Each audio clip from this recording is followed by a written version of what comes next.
दोस्तों आज की इस वीडियो में मैं आप लोग को एक बनते हुए घर के लिए जो काम किया गया है इसके बारे में बताना चाहता हूँ, दिखाना चाहता हूँ।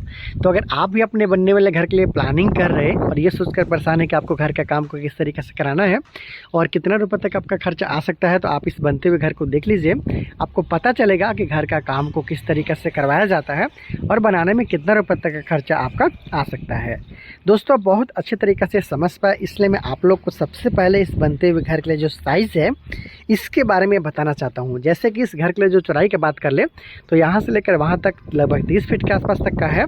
अगर बात कर ले लंबाई का तो यहाँ से लेकर यहाँ तक 40 फीट का है, मतलब 1200 स्क्वायर फीट में इस घर को बनाया जा रहा है, जहाँ पे आपको 3 कमरा के साथ में hall, dining area, kitchen, toilet, bathroom के साथ में सीढ़ी भी देखने को मिल जाता है। तो चलिए स्टेप वाइज देखते हैं, जानते हैं कि आखिर इस घर का निर्माण को किस तरीके से किया जा रहा है। एक बात और बता दूं कि इस घर में मिस्त्री और ठेकेदार के द्वारा बहुत अच्छा नीट एंड क्लीन वर्क किया जा रहा है। अगर आप इस काम को पूरा देखते हो तो आपको पता चलेगा कि आपको अपने घर में किस तरीके से काम करवाना है। तो चलिए वीडियो को शुरू करते हैं। उससे पहले छोटा सा रिक्वेस्ट है, चैनल को सब्सक्राइब नहीं किया तो चैनल को सब्सक्राइब ज़रूर कर लीजिए। दोस्तों इस घर के लिए जो साइड व्यू है जो मैंने बताया आपको 30 फीट का है और फ्रंट व्यू है वो 40 फीट का है। 1200 स्क्वायर फीट बनाया जा रहा है। हालांकि इस घर का जो फर्श का लेवल है लगभग 5 फीट की ऊंचाई में रखा गया है, जहां पे सपोर्टिंग बीम के रूप में 2.5 फीट की ऊंचाई पे यहाँ पे सपोर्टिंग बीम दिया गया। तो उसके बाद प्लास्टर भी कर दिया गया ताकि मिट्टी डालने के बाद बाहर की तरफ ना फेंक सके। इसके साथ साथ डीपीसी लेवल यहाँ पे देख पा रहे हो, डीपीसी करते हुए घर का फर्श का लेवल इस लेवल पे रखा गया। वहाँ चल के आपको बीम के बारे में भी बता दूंगा, फिर कॉलम के बारे में बता दूंगा, फिर जानेंगे कि आखिर इस घर को बनाने में कितना रुपये तक का खर्चा आया है। तो विंडो सिल लेवल तक का काम आप देख पा रहे हैं कि कंप्लीट हो चुका है। ये आपका फर्श का लेवल हो गया। यहाँ पे छोड़ा जाएगा विंडो, फर्श के लेवल से 3 फीट की ऊंचाई में विंडो दिया जाता है और इसी लेवल पे इस घर का काम है वो किया गया। बिल्कुल नीट एंड क्लीन चमचमाता हुआ ब्रिक वर्क, मतलब ईंट का जोड़ाई, ईंट का चनाई का काम देख पा रहे हो। कॉलम का काम भी आप यहाँ पे देख पा रहे हैं। क्यूरिंग बिल्कुल ऐसा ही करना चाहिए।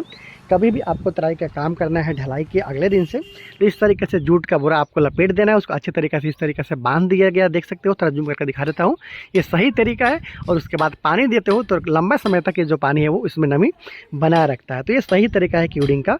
गर्मी के दिन में कम से कम 2 से 3 बार आपको क्यूरिंग का काम ज़रूर करना चाहिए। तो इस तरीके से यहाँ पे देख पा रहे हो नीट एंड क्लीन वर्क, बिल्कुल सही दिशा में यहाँ पे होता हुआ काम आप देख पा रहे हैं। चलिए थोड़ा सा और अंदर चलते हैं और देखते हैं कि आखिर अंदर में किस तरीके से काम यहाँ पे किया जा रहा है। तो यहाँ पे बिल्कुल स्टार्टिंग में आप देखते हो यहाँ पे मेन एंट्रेंस यहाँ पे है फ्रंट की तरफ।